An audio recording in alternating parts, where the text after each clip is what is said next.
Hello everyone, welcome back to my YouTube channel. आज जो चीज़ हम स्टार्ट कर रहे हैं, हम जावा प्रोग्रामिंग स्टार्ट कर रहे हैं। It is for class 9th। इसमें हम जावा का जो भी आपका प्रोग्रामिंग का कोर्स है, आईटी का कोर्स है, हम उसको पूरा कंप्लीट करेंगे। एंड आई एंश्योर यू, अगर आप प्रॉपर सारी वीडियोस अटेंड करते हैं, सारी क्लासेस अटेंड करते हैं, तो आपको इसमें कोई भी परेशानी नहीं आएगी। मैं आपको एकदम बेसिक से पढ़ाऊँगी, एकदम लेवल 1 से हम लोग स्टार्ट करेंगे, एकदम लेवल 1 से। और जो आपका सिलेबस है, we will cover all the syllabus, हम पूरा सिलेबस कवर करेंगे, ठीक है। तो इसको हम स्टार्ट करते हैं। अगर आप इस चैनल पे पहली बार आए हैं तो इसे सब्सक्राइब ज़रूर कर देंगे, ज़्यादा से ज़्यादा शेयर कर देंगे। और जो मैं पूरा पढ़ा रही हूँ इसमें मैंने सारी डेफिनेशंस, सारी प्रोग्रामिंग मैं कवर कराऊंगी, आपको कुछ भी एक्स्ट्रा मटेरियल की नीड नहीं होगी। तो चलिए स्टार्ट करते हैं। तो जो हमारा फर्स्ट चैप्टर है वो है introduction to object oriented programming language. अब हमारे बहुत सारी प्रोग्रामिंग लैंग्वेज होती हैं, उसके बारे में भी मैं आपको सब कुछ बताऊंगी, ठीक है। फर्स्ट है, कोई भी हमारा लैंग्वेज, कोई भी प्रोग्रामिंग लैंग्वेज होती है, उसमें नंबर ऑफ प्रोग्राम्स होते हैं, ठीक है। अब प्रोग्राम्स क्या होते हैं, हम क्या करते हैं, एक पूरा प्रोग्राम लिखते हैं, ठीक है। तो इसमें क्या होते हैं, ये हमारे सेट्स होते हैं, सेट्स ऑफ इंफॉर्मेशंस होते हैं, सेट्स ऑफ इंस्ट्रक्शंस होते हैं जो हम कंप्यूटर को देते हैं। तो प्रोग्राम क्या होता है, प्रोग्राम जो होता है एक सेट ऑफ इंस्ट्रक्शंस होता है जो हम कंप्यूटर को प्रोवाइड कराते हैं, वो भी एक प्रॉपर फॉर्म में होता है। ऐसा नहीं, अब जैसे नॉर्मल अगर बात की जाए तो प्रोग्राम क्या होता है, आपको कहीं जाना है तो आप एक प्रोग्राम बनाते हैं कि हम ऐसे करेंगे, हम अपने कपड़ों की पैकिंग करेंगे, फिर हम वहाँ से ऑटो लेंगे, फिर बस लेंगे, फिर वहाँ पर जाएंगे, फिर वहाँ से वहाँ जाएंगे, वहाँ से वहाँ जाएंगे। इस तरह का हम पूरा प्रोग्राम, पूरा एक स्केड्यूल फिक्स्ड करते हैं। अब ऐसा तो नहीं है कि अगर सपोज करो फर्स्ट नंबर हमने पैकिंग करी है, सेकंड नंबर पे हमने ऑटो पकड़ा, ऑटो पकड़ना है, फिर हमें आईएसबीटी को भी, आपका बस स्टैंड है वहाँ जाना है, बस स्टैंड से जा कर के हमें फिर वहाँ की जहाँ भी हमारा डेस्टिनेशन है वहाँ के लिए बस पकड़नी है, फिर अपने डेस्टिनेशन पर पहुँच कर हमें कोई होटल वगैरह है उसमें जाना है। तो ये एक number of set of instructions हो गया, इसको हमें एक फॉर्म में इसको प्रूव करना होगा, एक फॉर्म में इसको एग्जीक्यूट करना होगा। ऐसा तो नहीं कि आप 2 नंबर वाला पहले ऑटो पकड़ लेंगे बाद में पैकिंग करें, ऐसा तो नहीं। जो फर्स्ट नंबर पे उसे फर्स्ट पे ही करना पड़ेगा, जो सेकंड पे ही करना पड़ेगा, जो जिस ऑर्डर में है उसे हमें उसी ऑर्डर में एग्जीक्यूट करना पड़ेगा, उसी ऑर्डर में उस टास्क को परफॉर्म करना पड़ेगा। सेम उसी तरह जो हमारी कंप्यूटर की प्रोग्रामिंग होती है, उसे हमारे number of set of instructions होते हैं, उन्हें हम एक स्पेसिफिक टास्क में एग्जीक्यूट करते हैं। तो हमारी डेफिनेशन क्या हो गई, अ computer programme is a collection of instruction that can be, once again, okay, that can be executed by a computer to perform a specific task। कोई भी हमें स्पेसिफिक टास्क परफॉर्म करना है, उसके लिए हम कुछ सेट ऑफ इंस्ट्रक्शंस लिखते हैं, उन्हें हम एक अपने कंप्यूटर में एग्जीक्यूट कराते हैं। स्पेसिफिक टास्क मतलब कोई आपको ऐड करना है, सब्ट्रैक्ट करना है, एवरेज निकालना है, किसी भी टाइप का प्रोग्राम हो सकता है।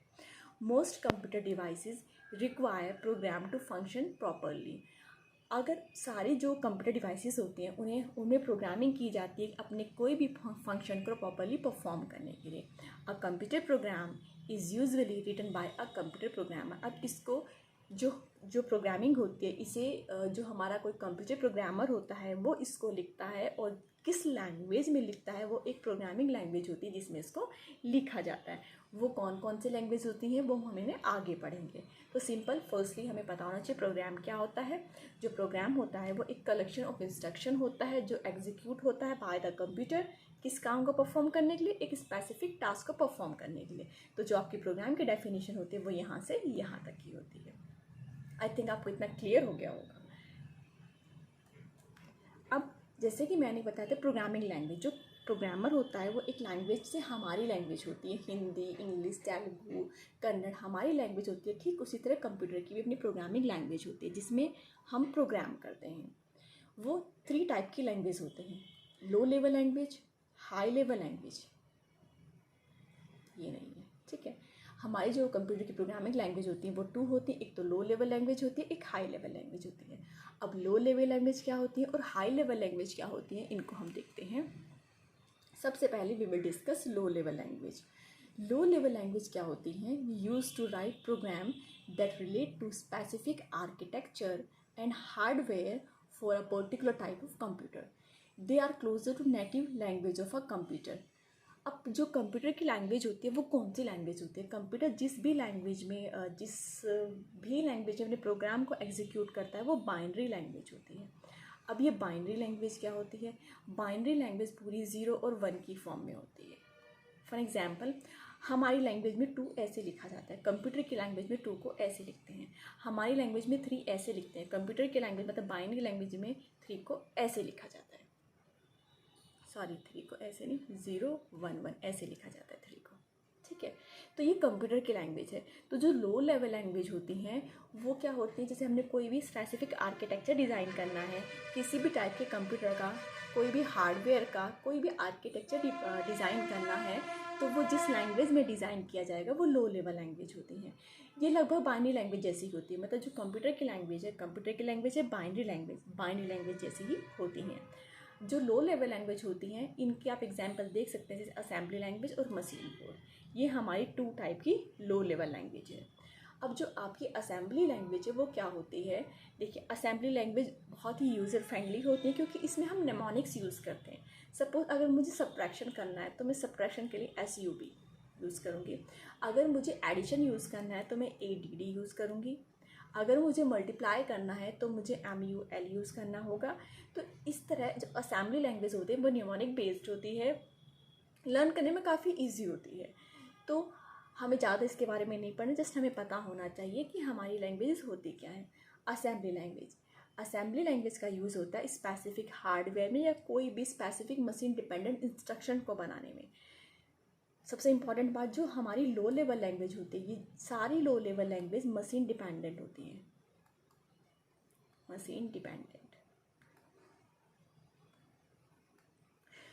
डिपेंडेंट का मतलब ये हुआ, अगर हमारी एक कंप्यूटर ये रहा, एक कंप्यूटर ये रहा, इसमें जो लैंग्वेज चलेगी, जो लैंग्वेज इसमें यूज़ होगी वो इसमें यूज़ नहीं होंगी। मतलब हर मशीन की अपनी अलग अलग लैंग्वेज होती है। इसीलिए लो लेवल लैंग्वेज मैंने बताया था, जो प्रोग्रामिंग की जाती है वो उसके स्पेसिफिक आर्किटेक्चर या हार्डवेयर के लिए की जाती है। कंप्यूटर में तो सबका अपना अलग अलग होता है, तो इसलिए ये मशीन डिपेंडेंट लैंग्वेज है। जब हम इसमें प्रोग्राम को ट्रांसलेट करते हैं तो लेस मेमोरी की रिक्वायरमेंट होती है। हमारी असेंबली लैंग्वेज के बेनिफिट्स हैं। इसमें जो हमारे कोड्स होते हैं, जैसे हमें कोड लिखते हैं, ये हमारे कोड्स होते हैं, जो इस लैंग्वेज में जो भी लिखे जाते हैं, जो भी लाइंस लिखी जाती हैं उन्हें कोड्स बोलते हैं। उसमें हम वो एग्जीक्यूशन जो होता है वो काफ़ी फास्टर होता है और ये काफ़ी लोकेशन पे वर्क कर सकती हैं और यूज़र फ्रेंडली होते हैं। तो ये हमारे असेंबली लैंग्वेज के बेनिफिट्स हो गए। मशीन लैंग्वेज वही होती है जो सिर्फ मशीन लैंग्वेज को आप अंडरस्टैंड नहीं कर सकते हो। Machine language is the language understood by the computer. ये कंप्यूटर की लैंग्वेज होती है, तो इन्हें सिर्फ कंप्यूटर अंडरस्टैंड कर सकता है। किसी और इंसान के थ्रू इन्हें अंडरस्टैंड करना काफ़ी डिफ़िकल्ट होता है। हम जो प्रोग्राम लिखते हैं, हम अपनी लैंग्वेज में प्रोग्राम लिखते हैं। सपोज जैसे जावा की बात कर रही हूँ, जावा में हम अपनी जो जावा लैंग्वेज यूज़ करते हैं उसमें प्रोग्रामिंग करते हैं। फिर उसके अंदर एक कन्वर्टर लगा होता है, वो उस लैंग्वेज को जो जावा लैंग्वेज के हमारे कोड्स हैं उन्हें मशीन लैंग्वेज में चेंज कर देता है। जब उसे मशीन लैंग्वेज में चेंज कर देगा वो, उसके बाद जो भी टास्क परफॉर्म करने होंगे कंप्यूटर उन टास्क को परफॉर्म करेगा। अगर एडिशन करना होगा, सब्ट्रैक्शन करना होगा, जो भी करना होगा उसे कंप्लीट करेगा। कंप्लीट करने के बाद वापस वो इसमें आएगा, जो कन्वर्टर यहाँ पे होगा, इस कन्वर्टर में वो जो हमारा मशीन कोड था वो वापस उसको जावा लैंग्वेज में चेंज कर देगा और जो स्क्रीन पे दिखाई देगा वो हमें हमारी इंग्लिश लैंग्वेज में दिखाई देता है। तो ये पूरा प्रोसेस में आपको जब जावा लैंग्वेज वाला टॉपिक आ जाएगा उसमें हम कवर करेंगे। Firstly we will discuss machine language. Machine language को अंडरस्टैंड करना काफ़ी डिफिकल्ट होता है। जो सारी प्रोग्राम्स और प्रोग्रामिंग होती हैं ये हमारी मशीन लैंग्वेज में ही जनरेट की जाती हैं। अब दूसरी आती है हमारी high level language. High level language एक तो मशीन इंडिपेंडेंट लैंग्वेज होती है, ये यूज़र फ्रेंडली लैंग्वेज होती है और ये किसी भी मशीन के ऊपर डिपेंड नहीं करती है। आपके पास अगर 4 मशीन है, 4 मशीन का मतलब 4 कंप्यूटर हैं, तो कोई फ़र्क नहीं पड़ता आप चाहे इसमें रन कराओ चाहे इसमें रन कराओ, इसमें मतलब आपका एक प्रोग्राम जो अगर आपने प्रोग्राम इसमें बनाया तो आप इसमें भी रन करा सकते हो, इसमें भी रन करा सकते हो। ये डिपेंड नहीं करती है कि कौन सी मशीन में आप इसको रन करा रहे हो। तो इस सबसे जो हाई लेवल लैंग्वेज आई थी वो इसीलिए आई थी क्योंकि लो लेवल लैंग्वेज के बहुत सारे ड्रॉबैक थे, उनको रिमूव करने के लिए हमने हाई लेवल लैंग्वेज का यूज़ किया था। अब आती है हमारी प्रोसीजरल प्रोग्रामिंग और मॉड्यूलर लैंग्वेज। ठीक है, अब प्रोसीजर प्रोग्रामिंग लैंग्वेज क्या होती है, इसी को जो हमारी प्रोसीजर प्रोग्रामिंग लैंग्वेज होती है उसे ही मॉड्यूलर प्रोग्रामिंग लैंग्वेज बोलते हैं। ये क्या होती है, ये एक कंप्यूटर की प्रोग्रामिंग लैंग्वेज होती है जिसमें हम क्या करते हैं, हमारे जो बहुत काफ़ी बड़ा प्रोग्राम होता है उसे हम छोटे छोटे मॉड्यूल में डिवाइड कर देते हैं। इसीलिए इसमें छोटे छोटे मॉड्यूल में डिवाइड किया जाता है, इसीलिए इस लैंग्वेज को हम मॉड्यूलर प्रोग्रामिंग लैंग्वेज भी कहते हैं। प्रोसीजर प्रोग्रामिंग लैंग्वेज इसको इसलिए बोलते हैं क्योंकि इसमें पूरा टास्क एक प्रॉपर प्रोसीजर में फॉलो किया जाता है। एक बार देख लेते हैं। A procedure language is a type of computer programming language that specifies a series of well structured step, वही मॉड्यूल हो गया, and it producers within its programming context to compose a program. इसमें एक systematic order होता है। जैसे आपका पूरा कोई बड़ा सा प्रोग्राम है, आपने इसे छोटे छोटे मॉड्यूल में डिवाइड कर दिया है। अगर आपने इसे ये 1 नंबर हो गया, ये 2 हो गया, ये 3 हो गया, 4, अगर आपने इसे 4 पार्ट में डिवाइड करना है तो आपको ऐसे ही एग्जीक्यूट कराना होगा। ऐसा नहीं होगा कि आप ये वाला 2 वाला पहले करा दो, 1 वाला बाद में कराओ। एक सिस्टमैटिक ऑर्डर में ही इसे हमें, जो हमारे फंक्शंस हैं, जो कमांड्स हैं, जो हमने अपने जो मॉड्यूल बनाए हैं उनके अंदर जो फंक्शंस कमांड्स दिए हैं उन्हें एक प्रॉपर एक सिस्टमैटिक ऑर्डर में ही हमें एग्जीक्यूट कराना होता है। अब इसकी एग्जांपल क्या होती है, जैसे आपकी फोर्टन होती है, एल्गोल होती है, कोबोल होती है, बेसिक, पास्कल, सी, ये आपकी सारी प्रोसीजरल प्रोग्रामिंग लैंग्वेज या मॉड्यूलर प्रोग्रामिंग लैंग्वेज है। इसके बहुत सारे ड्रॉबैक्स थे। इसके बाद ही हमारी UPS आई थी। UPS मतलब object oriented programming language I थी। अब ड्रॉबैक क्या थे, इसमें क्या था, अगर मैंने सारा प्रोग्राम, काफ़ी सपोज करो मेरा लैक्स ऑफ लाइन्स का प्रोग्राम है, ठीक है। अब मेरे लैक्स ऑफ लाइन के प्रोग्राम में जो मेरी एरर आई है वो जो 20,100 वाली लाइन है उस पे एरर आई है। तो ऐसा नहीं था कि मैं इसी डायरेक्ट लाइन पे जाके उस एरर को करेक्ट कर दूं, ऐसा नहीं होता था। अगर मैंने इस लाइन पे जाके, सपोज़ करो इसे ऐसे समझते हैं, ये हमारा कोई प्रोग्राम है, इसमें बहुत सारी हमने प्रोग्रामिंग करी कि बहुत सारी नंबर्स ऑफ लाइन्स है, लैक्स ऑफ लाइन्स है, ठीक है। तो जो मेरी एरर है, सपोज़ करो वो इस वाली लाइन में कहीं एरर आई है। अब मुझे इसे करेक्ट करना है, तो कुछ करेक्ट करना है मतलब इसमें मुझे कुछ चेंजेस करने रहेंगे। तो अगर मैं इसमें चेंजेस करती हूँ, कुछ भी चेंजेस करती हूँ, तो मेरे जो बाद के हैं उसमें मुझे सब में चेंजेस करने होते थे। मतलब ऐसा नहीं है कि आप डायरेक्टली इस लाइन पे जा करके उसे, जो भी एरर है उसे आप करेक्ट कर दो, ऐसा इसमें नहीं होता था। मुझे नीचे के सारे प्रोग्रामिंग में वो चेंजेस करने होते थे। तो ये इसका सबसे बड़ा ड्रॉबैक था। तो इसीलिए इसके इस ड्रॉबैक को रिमूव करने के लिए जो हमारी लैंग्वेज आई थी, जो हमारा सब्जेक्ट है UPS, वो हमने पढ़ा, वो हमारा सब्जेक्ट, वो programming language I. What is the full form of UPS? Object oriented programming language, programming system. ये वाला हमारा सिस्टम एग्जीक्यूट हुआ था। अब ये क्या है उसको पढ़ते हैं हम। हमारी जो ऑब्जेक्ट ओरिएंटेड प्रोग्रामिंग है, ये ऐसी प्रोग्रामिंग होती है जो हमारे ऑब्जेक्ट के ऊपर बेस्ड होती है। ऑब्जेक्ट क्या होते हैं, उसके अंदर हमारे डेटा होते हैं, हमारे कोड्स होते हैं। अब हमारा जो प्रोसीजर प्रोग्रामिंग लैंग्वेज थी उसमें पूरे प्रोग्राम को हमने मॉड्यूल्स में डिवाइड किया था, ठीक है। उससे कुछ ड्रॉबैक थे, इसीलिए फिर एक जैसे होता है, हिंदी में एक कहावत भी है कि आवश्यकता ही आविष्कार की जननी है। फिर इसके बाद जब उसमें बहुत सारे ड्रॉबैक थे, उनके रिमूव के लिए एक नई लैंग्वेज आई, उसको हमने ऑब्जेक्ट ओरिएंटेड प्रोग्रामिंग लैंग्वेज बोला। अब ये लैंग्वेज क्या थी, सिर्फ पूरी ऑब्जेक्ट के ऊपर बेस्ड थी। ऑब्जेक्ट के अंदर हमारे डेटा और कोड्स होते थे। डेटा के अंदर क्या होता था, डेटा के अंदर हमारे कुछ फील्ड्स होती थी। फील्ड में क्या होता था, कुछ एट्रीब्यूट होते थे, कुछ प्रॉपर्टीज़ होती थी, कुछ मैथड्स होते थे। ये हमारे ऑब्जेक्ट ओरिएंटेड प्रोग्रामिंग लैंग्वेज में थे। इसको बहुत ध्यान से समझना क्योंकि यही हमारे मेन सिलेबस में है। जो हमारी ऑब्जेक्ट ओरिएंटेड प्रोग्रामिंग लैंग्वेज है, ये पूरी क्लासेस और ऑब्जेक्ट के ऊपर बेस्ड है। पूरी आप उसमें, आपका कोई भी बड़ा सा प्रोग्राम है उसमें आपने क्लासेस बनाते हो, आप 1 क्लासेस, 2 क्लासेस, 3 क्लासेस, ऐसे काफ़ी सारी क्लासेस बना दी। उन क्लासेस के अंदर आप ऑब्जेक्ट क्रिएट करते हो। वो ऑब्जेक्ट क्या होते हैं, ऑब्जेक्ट के अंदर कोई भी डेटा होता है, कोड होते हैं। अब डेटा क्या होता है, कोई भी किसी भी तरह का एट्रीब्यूट हो सकता है, किसी की प्रॉपर्टीज़ हो सकती है, कुछ भी हो सकता है। तो ये हमारी ऑब्जेक्ट ओरिएंटेड प्रोग्रामिंग लैंग्वेज थी। पूरा मैं आपको विद डायग्राम के थ्रू समझाऊंगी, तो टेंशन लेने की कोई ज़रूरत नहीं। अभी हम आगे आगे जैसे पढ़ेंगे आपके सारे डाउट्स जो हैं वो क्लियर हो जाएंगे। अब इसकी एग्जाम्पल देख लेते हैं। पहले क्या है, एग्जाम्पल है इसके जावा स्क्रिप्ट, C++, जावा और पाइथन, ये इसके एग्जाम्पल है। मतलब जो ऑब्जेक्ट ओरिएंटेड प्रोग्रामिंग लैंग्वेज है और जो प्रोसीजर प्रोग्रामिंग लैंग्वेज है वो हाई लेवल लैंग्वेज है, ठीक है। अब जैसे मैंने प्रोसीजर प्रोग्रामिंग लैंग्वेज के एग्जाम्पल आपको Fortran, COBOL, ALGOL, basic, Python ये बताए थे, उसी तरह object oriented programming language example है C++, जावा, पाइथन, जावास्क्रिप्ट, ये सब हमारे ऑब्जेक्ट ओरिएंटेड प्रोग्रामिंग लैंग्वेज में आता है। अब जैसे कि हमारी जो ऑब्जेक्ट ओरिएंटेड प्रोग्रामिंग लैंग्वेज है किसके ऊपर बेस्ड है, encapsulation, abstraction, polymorphism, inheritance, object और क्लासेस, ये पूरी ऑब्जेक्ट ओरिएंटेड प्रोग्रामिंग लैंग्वेज है। अगर आपके एग्जाम में आता है what do you understand by object oriented programming language और आप इसकी डेफिनेशन लिखते हैं और इस तरह कोई डायग्राम बना देते हैं तो आपको फुल मार्क्स मिलेंगे। अब ये इनकैप्सुलेशन क्या होता है, एब्स्ट्रैक्शन क्या होता है, ये सब हम आगे वीडियो में पढ़ेंगे।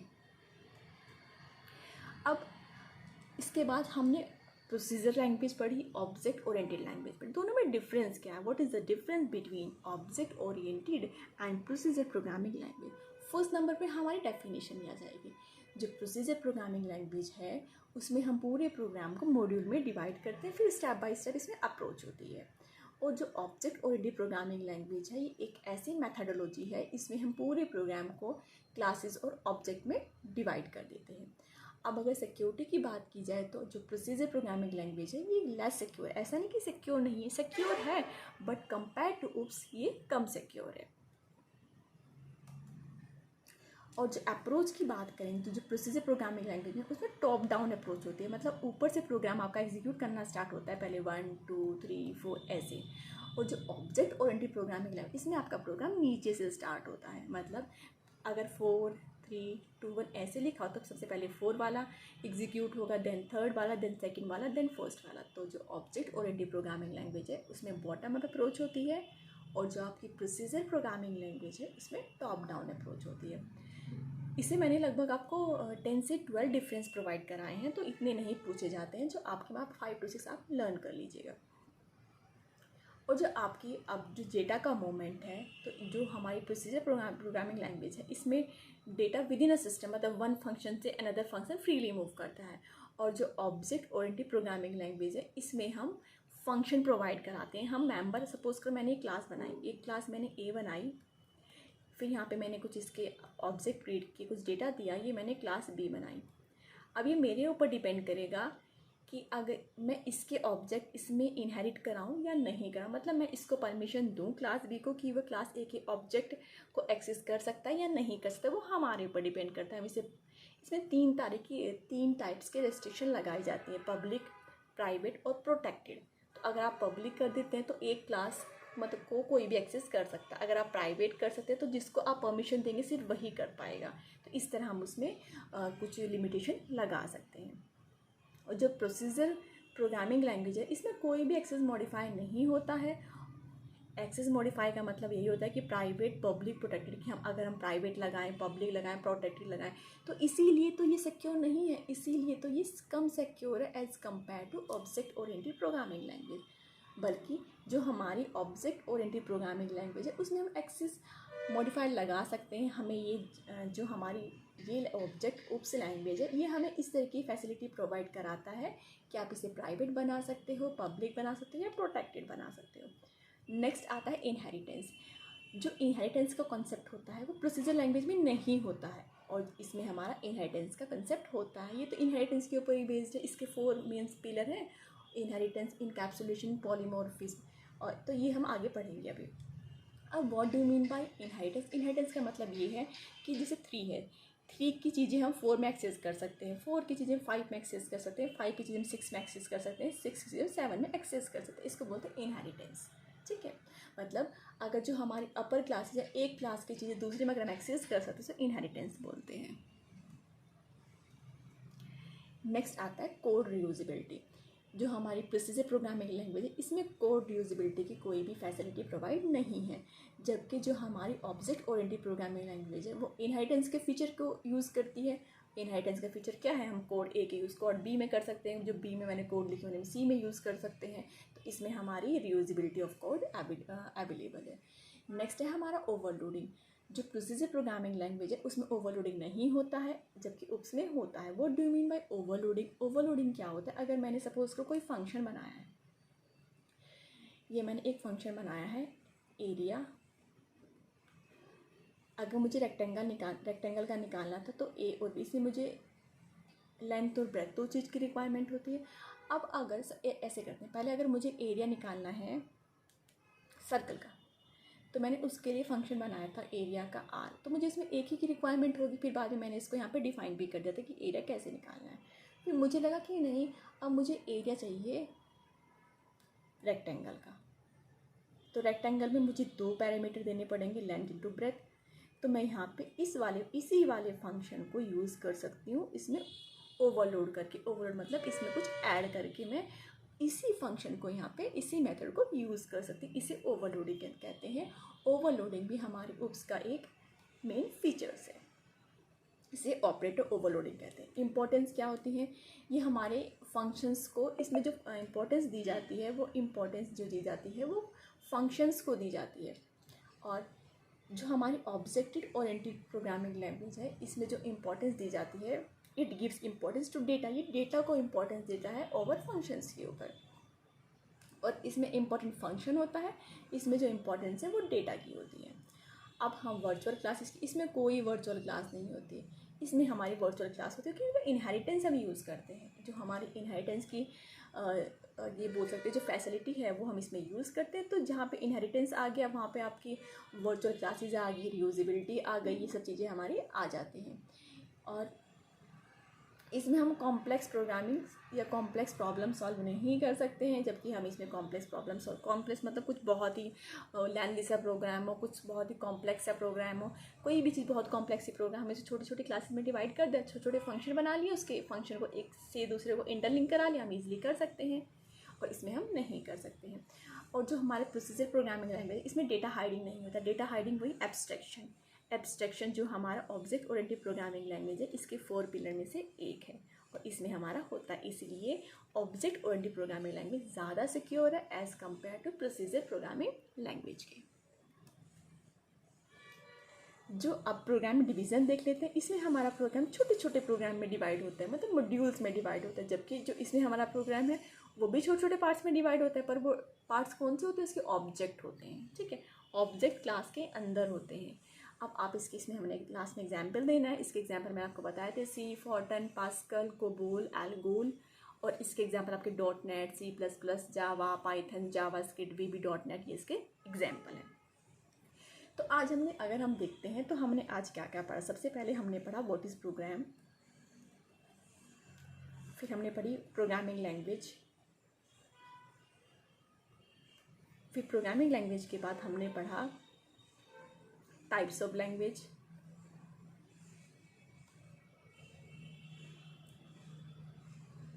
टाइप्स ऑफ लैंग्वेज हमने 2 टाइप की लैंग्वेज पढ़ी, लो लेवल लैंग्वेज और high level language. Low level language हमने असेंबली लैंग्वेज और मशीन कोड पढ़े, और हाई लेवल लैंग्वेज में हमने पढ़े procedure programming language, procedural language and UPS। फिर हमने पढ़ा UPS क्या होता है और प्रोसीजर लैंग्वेज क्या होती है।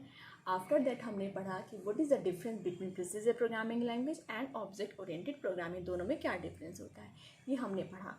अब हम नेक्स्ट वीडियो में इसके आगे का कवर करेंगे। आपको ये वीडियो कैसा लगता है मुझे कमेंट करके ज़रूर बताइएगा। इसे आप ज़्यादा से ज़्यादा शेयर करेंगे, आपके ज़्यादा से ज़्यादा शेयर करने मुझे एक मोटिवेशन मिलेगा। वही आपका जो आपकी शेयर किया गया है वही मेरे लिए एक मोटिवेशन होगा। और वीडियो अच्छा लगता है तो उसे लाइक ज़रूर करें, बिल्कुल लाइक करना नहीं भूलेंगे। और अगर आपको इसका पूरा PDF चाहिए तो इसका PDF मैंने इस वीडियो के डिस्क्रिप्शन बॉक्स में टेलीग्राम चैनल का लिंक दिया हुआ है। इनफैक्ट मैंने वो पिन भी किया हुआ है कमेंट, आप वहाँ पे जाके उस टेलीग्राम चैनल को ज्वाइन कर सकते हैं, वहाँ से आपको उसका PDF मिल जाएगा। और अगर आपको पूरी ये लैंग्वेज जो है, जो आपका पूरा ये IT का सिलेबस है, पूरा कंप्यूटर लैंग्वेज का सिलेबस है, जो आप क्लास 9 का है, आपको ये चाहिए तो आप इसे ज़्यादा से ज़्यादा शेयर ज़रूर कर देंगे। आज के लिए बस इतना ही। नेक्स्ट वीडियो में फिर मिलते हैं, तब तक के लिए tata bye bye, take care and thank you.